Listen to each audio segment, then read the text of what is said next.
离婚1年后，再次听到前夫的消息，是一天接到的陌生电话。你好，请问你是？听到我的声音，那边的人似乎静默了一下，但很快便有所回应。妈，爸病了，很希望能见一见你，你能不能？熟悉的口吻，开门见山且言简意赅。我知道这是儿子沈世军，我脸上没有多余的情绪，果断拒绝。不能，我们已经离婚了，我也不想再跟他有任何的瓜葛了。有什么事还是去找你的秦妈妈吧。随即挂断了电话，并平静地关了机，省得他来烦我。只因当年儿子沈世军生病住院时，我借遍了所有亲朋，只差最后200块的手术费。可不管我怎么哀求，老公只是说他没有钱给我。为了给儿子治病，母亲背着我卖掉了给他续命的虫草，他自己却不治而亡。我一个人处理完母亲的后事，接儿子出院时，却意外翻到老公这些年的购物小票，奢侈品包包、上亿珠宝，甚至还有一架私人飞机。我拿着这些东西冲到老公面前，想要质问，却是儿子拦住我说：“妈，莲姨身体不好，爸爸只是好心照顾她，你计较什么？”我看着刚刚用我母亲的命换来的儿子，心口刺骨的疼。一旁的老公也无所谓道：“秀莲她读过书，很多东西都要用好的，不像你一个家庭主妇，为了200块钱和我闹了这么久。你看，我没给你钱，儿子不也没事吗？”好，既然他们父子都这样想，那这个家我也没有逗留的意义。将那些小票摔到地上后，我一个人走出了家门。沈修明追出来，将一只菜篮子放到了我的手上。儿子病刚好，你记得去买点排骨，这个月的菜钱我已经给你了，就别找我要了。他的脸上依旧挂着恬淡的笑，好像刚刚的事情都没有发生，更好像我的吃苦和妥协是一件稀松平常的事。35年前，沈修明一个月的工资是100块，那时候他愿意拿出30块给我买菜，可现在他每个月的工资早已超过5位数，我买菜的钱却仍旧只有30块。他说学校科研花费多，说孩子上学需要花很多钱，却从来没有告诉我他有那么多钱，还都给了另一个女人。我看着自己手里的菜篮苦笑，今晚我不想做饭了，你们自己吃吧。话音落下，沈修明的脸色难看。老林，你是不是还在为了那200块钱呢？算了，不买排骨也行，回去给我们炖只鸡吧，将就吃了。结婚35年，沈修明总是这样，不自觉摆起大少爷的架子。可35年前我们结婚时，他却对我说：“阿英，只要你愿意，我会努力让你过上最好的日子。”所以，最好的日子到底是什么呢？是我把全部积蓄都拿来给他买书和补身体，还是我为了让他安心学习，站在凳子上举着盆接雨，一接就是一整个晚上？我不到30岁就得了严重的风湿，阴天下雨时痛到口吐白沫，想要沈修明给我点钱买药时，他只是说：“岁数大了都这样，忍忍就过来了。”而那时，他却把自己2/3的工资拿来给秦秀莲买进口药。我也是到今天才知道的，我觉得无比可笑，抬起眼来说：“沈修明，我们离婚吧。”沈修明愣了愣，又很快像听到一个天大的笑话般笑得前仰后合。老林，你知不知道你在说什么？离婚这种话也是你能说出口的？行了，不做饭就不做饭，你出去买点吃的回来吧。他说着，从口袋里掏出2张皱巴巴的10块钱纸币塞到我手里。我记得你喜欢吃那个什么桂花糕，自己买点吃吧，顺便再买2斤包子，儿子想吃了。沈修明说的认真，不知道是因为我提了离婚，还是因为他真的对我有了一丝一毫的愧疚。结婚35年来，这还是他第一次主动给我额外的钱花。正看着手里的钱争冲着，再抬头时，沈修明已经离开，回到了家里。我站在防盗门外，听着门内传来儿子不忿的声音：“爸，你就多余点妈钱，妈现在敢和你闹，就是你给他惯的。要我说，1分钱都别给他，让他自己花自己的养老金。”沈修明沉默一会儿，徐徐开口道：“你妈每个月的养老金都给了你秀莲姨，你秀莲姨是个体面人，要是知道她当初被工厂开除后就没有养老金了，病情会恶化的。”沈修明的声音惋惜又心疼。我攥紧手中打满补丁的菜篮，才想起那年我刚生完女儿还在坐月子，就收到被工厂开除的消息。我不敢相信，要去工厂问问厂长缘由。沈修明握着我的手，一把鼻涕一把泪的求我不要去，让我想想刚出生的孩子，让我想想自己的身体。他说他已经研究生毕业，可以赚钱养我养孩子，要我安心在家养胎。所以当初被工厂开除的人是秦秀莲，不是我，是沈修明暗中操作，让秦秀莲替代我的身份继续工作。可工厂却不愿给他保留福利，没给他上养老金，是沈修明看他可怜，将我的养老金月月打给了他。25年，我做了25年没有收入的家庭主妇，我自责了25年，懊恼了25年，始终不明白自己当初被工厂开除的原因，原来都是我最爱的人一手造成的。菜篮掉在地上，我拿起手机给邻居律师打了个电话：“小张，我想问一下诉讼离婚的事。”从邻居小张那里回家后，沈修明正坐在客厅，脸色铁青地看着电视，映着家里明亮的灯光，我才发觉他如今虽已暮年，但除了花白的头发和脸上的皱纹外，整个人依旧斯文挺拔。想到1个月前我还看到秦秀莲的朋友圈，她去了法国旅行，照片上明媚的女人完全不像一个近60的老者，我那时还有些羡慕的，跟沈修明说，为啥人家老了就可以游山玩水，咱们就只能待在这1亩3分地。沈修明笑了笑：“儿子还没结婚，多攒攒钱，等以后儿子结婚了，我也带你去。”那天我真的有期待过我和沈修明日后携手游玩的场景，也更加努力的打零工赚钱，给儿子积攒彩礼。可我怎么也没想到，秦秀莲照片截掉的另一部分，就是西装笔挺的沈修明，他们穿着相同颜色的衣服，登对的像一堆携手相伴多年的夫妻。而我待在老旧小区的灶台边，被油烟侵扰着，只能问问不耐烦的儿子，国外到底是什么样子。见到我回来，沈修明关了电视，双臂交叉抱在胸前，一看就是要数落我的样子。我知道他是因为我没有及时带饭回来而生气，如果是以前，我会立刻和他道歉，并且做上一桌好菜来弥补我今天的晚归，但现在我不会了。我当作没有看到沈修明的样子，换好鞋子就往卧室走。沈修明见状，怒火更加控制不住，砰的一声把遥控器摔到桌子，指着我的鼻子就要开骂，却在看到我绯红的眼圈时顿了一下。老林，你要是有什么不高兴的，你就直说，大家在一起那么多年了，拐弯抹角的干什么？他的诧异不是假的，他不信我会为了200块钱和他真的生气，也不信我会因为发现了他出轨的证据真的离开他。我心中自嘲着，开口道，我已经直说了，沈修明，我们离婚，就这么简单。见我再次提起这件事，沈修明恼羞成怒道，林婉英，儿子说的真对，这些年我就是太惯着你了。离婚，你离婚了能做什么？你能养活自己吗？是，这些年我打零工赚的钱已经都花在家里和孩子身上，甚至我的养老金都被他用去哄着别人开心。我仰起头来，指着家里的大大小小问，这个家里哪样东西不是我打零工赚来的？沈修明，这些年你的钱都去哪了？你心里不清楚吗？我们正吵着，儿子戴着耳机从房间里冲出来，指着我骂道，够了妈，你不就是质疑爸出轨吗？我告诉你，秀莲姨和我爸清清白白，只有你这种龌龊的人才会乱想他们。我攥紧拳头的手指泛白，看着用我母亲性命换来的儿子，猛地想起母亲临死前还递给我一些收废品换来的零钱，说小军大了，给他多买些东西补补身体。我再也忍不住情绪，扬起手来，一巴掌打在儿子的脸上，声泪俱下，你知不知道，就因为你爸不愿意给那200块钱，你外婆卖了自己救命的药，已经死了。沈世军愣了一瞬，又瞬间鄙夷的笑道，妈，你可真离谱，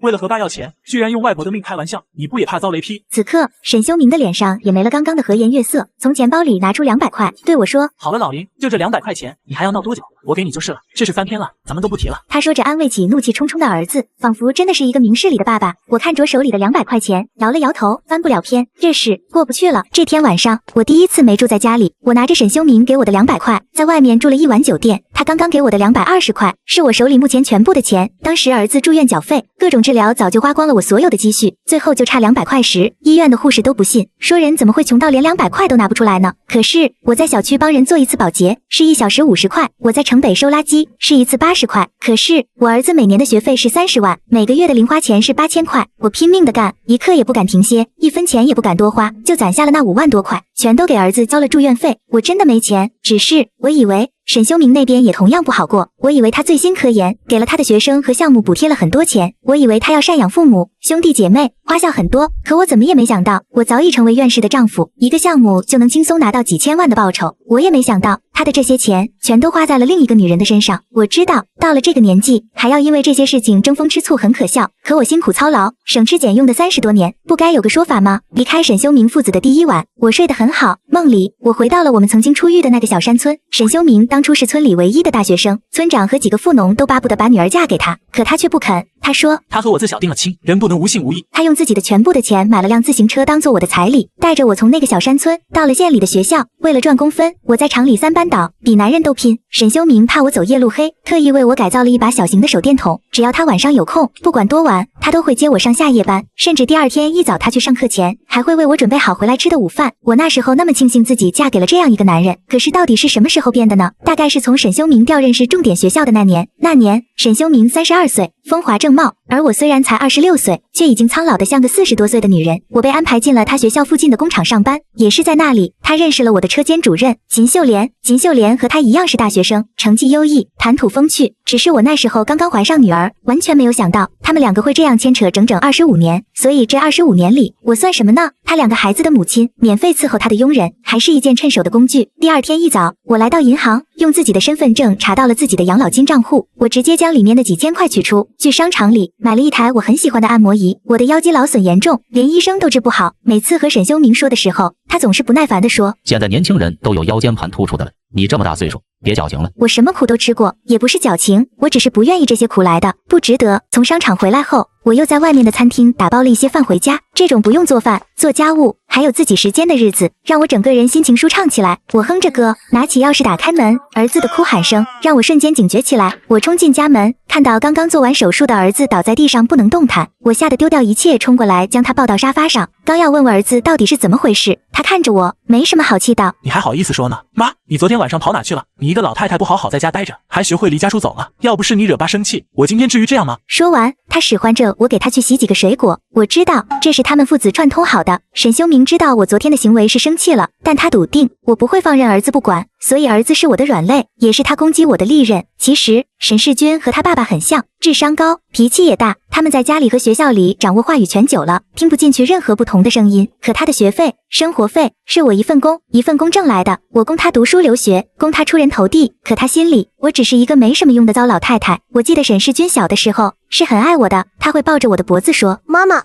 我会爱你一辈子的。是啊，那时沈修明工作忙，儿子出生后只有我一个人在带他，他日日和我相处，自然最爱我。可他如今大了，他未来的事业、权力、地位全部都依仗着他的父亲，我自然就成了那个只会添乱的老太太。看看我打包回来的饭菜，又看看只会使唤人的儿子，我决定还是不管他。他已经30岁了，就算刚动了手术，也不是残废，怎么都能活下去。看到我的态度，沈世军彻底傻了眼，他忙给他爸爸打去电话。沈修明的声音比他平静得多，别担心，我忙完你秀莲姨这边的事就回去，你哄哄你妈，你妈就不生气了。结婚30多年，沈修明对我太过胸有成竹，他觉得我永远不会和他真的生气，更不可能离开他。我心底嘲讽着他的自信。律师小张又给我打电话了。林阿姨，经过我们的调查，您的丈夫沈修明和谭秀莲在20年前曾经在国外领过一张结婚证，他们还在国外生了一个孩子。按照法律规定，他已经犯了重婚罪，还有公职人员养育外籍子女的违规条例，您的诉讼一定会成功的。我听到电话里的内容，举着手机愣了很久。20年前，结婚证，一个孩子，这就是沈世军说的。他爸爸和秦秀莲清清白白，这就是沈修明瞒了我几10年的真相。我颤抖着声音谢谢了小张，蹲在地上哭得泪流满面。我哭的是自己这么多的痴心错付，痛的是我这一身伤病只换来一个不值得。只是这次的眼泪流过，我就不会再为了沈家父子流一滴泪了。这几天我和儿子一同待在家里，他会偶尔和我搭个腔，我只是问他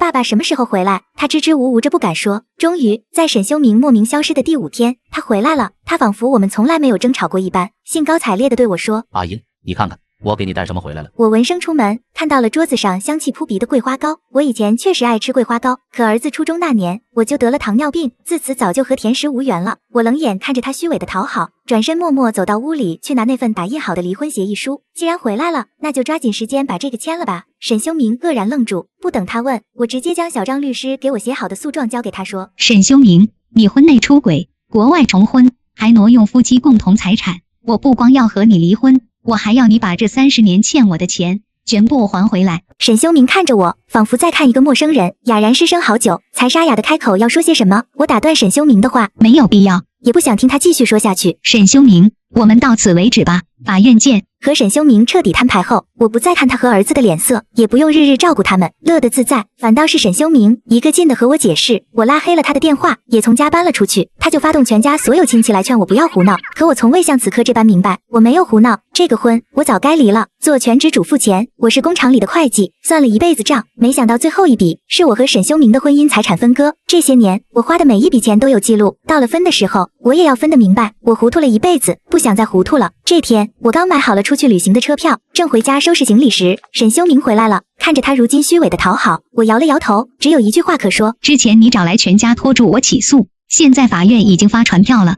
之后会有律师联系你。沈修明的脸色骤然难看，再看看我已经收拾好的行李，他瞬间慌了神。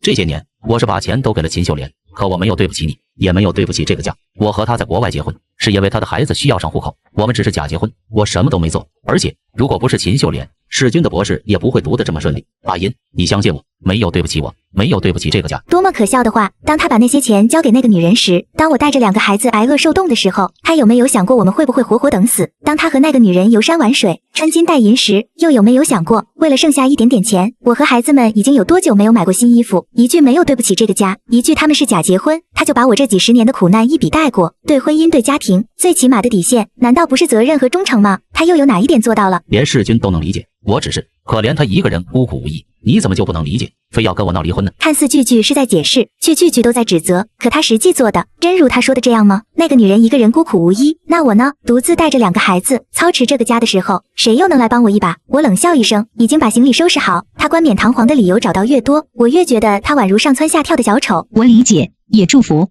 但不尊重。既然这样，那就祝你们一家4口继续幸福吧。记得把他接回来，好好领一次结婚证。说完，不顾沈修明的阻拦，我拉着行李箱走出门，在山里找了个农家乐，舒舒服服过了几天躺平的日子，不用忙活一大家子的三餐，不用从早到晚的收拾家务，更不用带孙子，稍有不慎还要被儿子埋怨我为他们操劳了一辈子，到现在老了，也该好好享受生活，爱一爱自己。坐在农家院的摇椅上，看着郁郁葱葱的大山，呼吸着从未有过的自由新鲜的空气，我仿佛得到了重生。在农家院享受生活的第15天，我接到女儿打来的电话。在我刚来农家院的时，女儿曾询问过我一次，我只说出来散散心，让她不要担心。她没说什么，只让我好好放松，有什么事可以给她打电话。和沈世军那个白眼狼不同，女儿沈毅虽不喜掺和家里的事，但对我还是十分关心。所以在得知我只是出来散心放松后，时隔15天才再次给我打来电话，只问我之后有什么打算，有没有地方可以住，并邀请我和她住在一起。妈，不瞒您说，我也离婚了，您别误会，我不是想让您帮我照顾家里，我只是怕您一个人孤独，也不放心您自己。我明白，我什么都明白，不被偏爱的那个人，又岂是只有我？女儿从小就很懂事，虽然是妹妹，但在我忙于家中琐碎时，她会帮着一起，而不是像沈世军一样袖手旁观。就是如此懂事听话的孩子，在沈修明的口中，一切都是理所应当。传统封建的重男轻女，女人就该操持家务的老习俗，都成了压垮我们的无形稻草。所以在女儿成年后，我鼓励她脱离家庭，去大城市找一份工作，过自己想要的生活。只没想到，女儿早已经离婚了，离开农家院，第一时间来到女儿的家。和我想象中不一样，女儿的家看上去很温馨，也收拾得井井有条。外孙女已经长大，学习一直很好，马上就要中考。为了迎接我，女儿接上放学的外孙女，一起到一家高档餐厅吃饭。我很少去外面吃饭，就连我的60生日都是在家简单吃了顿饭，饭还是我自己做的。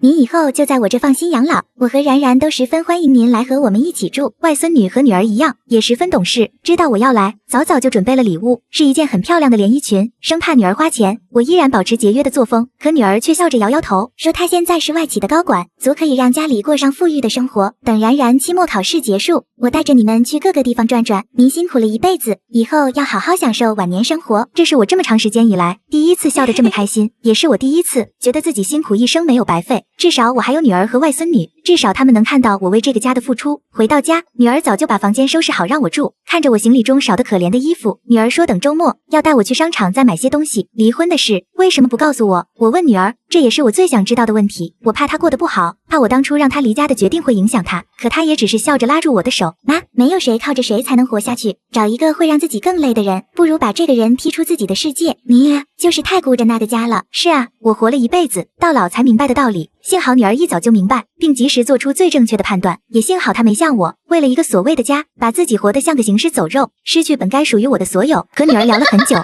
到最后，她问了我一个问题：妈，这一次你真的能狠得下心，不再去管爸和世军了吗？35年了，我管的还少吗？可他们又是怎么回报我的呢？沈修明一味地觉得理所应当，世军一味地对我指责和不理解。如果我还想不开，继续任凭他们拿捏，那我这辈子才算是白活了。他们以后怎么样都跟我没有关系，我只要管好我自己，还有你和外孙女，我就知足了。我报了2个兴趣班，晚上还会在小区里跳一跳广场舞，认识了很多新朋友。空闲时我也会帮女儿做家务，做一些可口的饭菜。女儿也总是让我不要操劳，还总会给我一些钱，让我买些自己喜欢的东西。我在女儿家一住就是2个月，可以想象在没有我的这段时间，沈修明肯定不好过。空荡荡的家里只剩下他一个人，儿子病好了也搬了出去，和同学一起住。没有我收拾屋子，家里早已堆满了脏衣服，厨房水槽里堆放着脏碗，散发着酸臭的气味。他也再不是那容光焕发的沈修明，而是一个颓废的不能自理的孤寡老人，头上的白丝又多了一些，穿着很久没洗的衣服，他时常可以闻到自己的汗臭味。昨天家里就没有电费了，直到晚上他看见周围家家灯火通明，却不知该如何充值电费，完全没有光亮的屋子。他抹黑走进卧室，不小心装在衣柜上。自从我在他的生活中消失，他这才发现井然有序的家不是平白就出现的，而是有一个一直辛苦操持的人。然而现在操持的人离开了，他的生活变得一团糟。世军，家里没电费了，你帮忙充点钱吧。世军，你已经很久没回来了，过来一家人吃个饭吧。世军，洗衣机怎么用啊？我得洗衣服了。到最后就连儿子也嫌他烦，从开始还应付着理一理，到最后连他的电话都不想接，连最简单的生活都不能自己。他活了一辈子，一辈子的时间到底都做了些什么？他在陪秦秀莲到处游山玩水，他会带秦秀莲尝遍珍馐美味，他只知道被他宠着的女人十指不沾阳春水，却忘记了为他生儿育女，任劳任怨，照顾他父母，操持整个家的妻子。他似乎真的忘了，我才是他应该疼应该宠的，他真正的妻子。如今回首过往，他满心皆是悔恨。到底是我想要的太多，到底是我真的错了，说后悔已经无济于事，也只能漆黑的屋里枯坐了整整一夜。沈老先生，您和林婉莹女士的离婚诉讼很快开庭，我来是想补充一些证据。律师站在门口说的委婉，这已经是律师第3次找上门，前2次来时都被沈修明直接赶出了家门。可这一次，沈修明饱含沧桑的抬起头，侧身请律师走了进来。小张，我可以离婚，也可以把所有的财产都补偿给阿音，只是你我能让我和阿音再见一面吗？沈修明知道我已经下定决心，再没有回转的余地，可他还是想再见一见我，至少他想当着我的面郑重的和我道个歉，为这几10年我为这个家的辛苦付出，为他欺骗我的30年，他真的很想亲口对我说一句道歉的话。听他这么说，律师犹豫了一下，还是给我打了电话，得到我拒绝的答案。还有什么必要再见？道歉我等了30年，到现在我年到古稀，早已不需要了。林女士说，再见不如不见，就当是给对方最后的体面。如果您不愿意开庭审理，林女士说，可以看在往日的情分上，和您协议离婚。他做出如此没脸没皮的事，哪还有什么体面？其实不过是我连在法庭上都不想见到他罢了。沈修明苦笑着摇摇头，我错了，我真的错了。小张，可以把我的道歉交给他们。他拿出一张银行卡和一张证明，这里面是我全部的积蓄，还有我和秦秀莲在国外离婚的证明。我不是希望他原谅我，只是觉得该给他一个交代。他用颤抖的手在离婚协议书上签下了名字。对不起阿音，我束缚了你一辈子，我尊重你的决定，还你自由。拿着已经签下双方名字的离婚协议，他笑着笑着，不知什么时候泪水早已从满是沟壑的脸上流下。我再次接到律师打来的电话，得知沈修明已经签好离婚协议书。我的生活从这一刻开始，终于真正脱离他，只为自己而活。同一时间，我的手机提示音响起，是沈修明把所有欠下我的钱全部转到我的账户下，这是他愧对我的第35年，用他所有的钱作为对我的补偿。我不会傻到拒绝这一笔钱，这是他欠我的，欠这个家的。我只是拿到我应得部分。为了庆祝我终于成为自由身，我去菜市场买了女儿和外孙女最喜欢吃的菜。外孙女已经中考结束，在他们都回来之后，我说出了自己的想法。阿姨，我和你爸终于离婚了，他给了我一笔钱，我是这样想的，我想用这笔钱跟你和冉冉出去好好玩一玩。女儿和外孙女都同意，只是女儿并没有让我动这些钱，她自掏腰包给我和外孙女订了机票。妈，这些钱你自己存着，你以后留着自己用。是啊，我已经年老，到了我这个岁数，难免和生老病死挂钩。我留下一部分棺材本，把剩下的钱拿出来补贴旅游的费用。整整1个暑假，女儿带着我和外孙女游遍各地。那是一个风和日丽的秋日午后，我接到正在上班的女儿电话，她说沈世军给她打了电话，沈修明病了，是老年人常见的疾病，血压高导致的脑梗。没有我在她身边时时提醒，她应该一次血压药都没记得吃。从黑名单中把沈世军的电话拉出，自从提离婚，他对我的指责伤透了我的心，我就把他和沈修明的号码拉进黑名单。毕竟是打断骨头连着筋的母子，总不可能一辈子不见。妈，我知道你和爸已经离婚了，但现在爸病了，很希望能见一见你，你能不能？没听完他说的话，我果断拒绝，不能。不是他想见我，是他需要有个人照顾，叫我回去继续当保姆罢了。我想脱离沈修明，就是为了脱离苦海，再不要当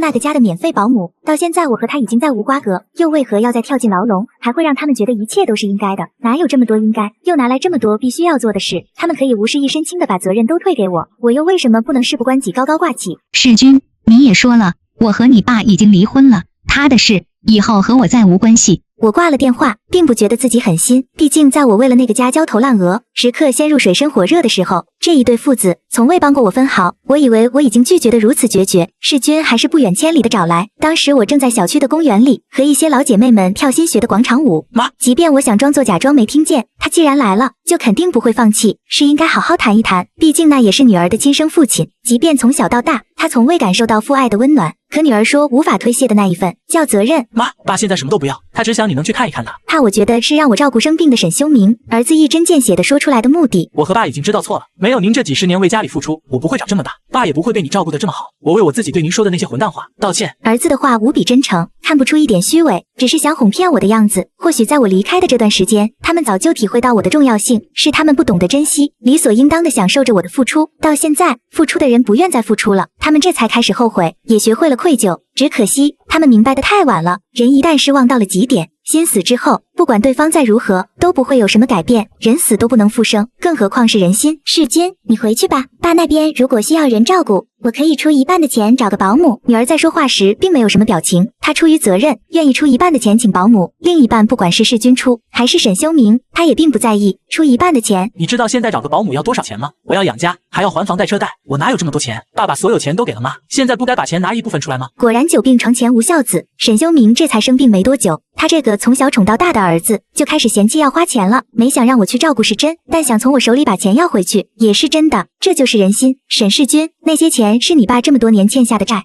人做了多少孽，就要还多少债，钱我不会拿出来。你如果还认我这个妈，你就赶紧走吧。沈世钧或许是真的带着悔恨过来，希望我能再见一见沈修明，也或许是真的没有办法，毕竟沈修明生病住院需要花钱，请护工保姆也需要花钱，但这些又和我有什么关系？我最大的包容就是不会阻止女儿去履行她该尽的义务。妈，你真的忍心看着我爸孤苦无依？临出门前，他还对我说，只要能再见你一面，哪怕是死他也愿意。沈修明可能真的说了实话，他现在应该是挺想死的，因为他爱了一辈子的女人秦秀莲已经先他一步离开这个世界。就在1周前，我听厂里的老同事说，秦秀莲死了，因为她在国外的老公和她离婚，孩子也不管她了，她一个不小心从楼梯上摔下来，一命呜呼了。尸体还是邻居几天后发现的，纠缠了那么多年，最后落得这样一个结果，我都不知道该说些什么。再看看儿子的嘴脸，我冷冷地说，那就让他去吧，他陪了那个女人一辈子，早点继续去陪那个女人，不好吗？说完，我头也不回，穿上外衣出了家门。太阳已经快落山了，夕阳的余晖洒在桑榆树上，又怎么能说不是一番好景色？莫道桑榆晚，微霞上满天。我找了个长椅坐下，静静地看着落日沉沦，感慨着岁月的匆匆，也感慨着我那沧桑的一生。幸好在我余下的生命中，选择为自己而活，幸好在辛劳了一辈子后，还能迎来我的重生。人生如戏，幕起幕落，哪怕前路过得再苦，也是独特的风景和意义。不管以后的路怎么样，我都不会后悔今天的选择，因为以后的我只会向阳而生，珍惜眼前的每一刻，也会更好的面对余下的人生。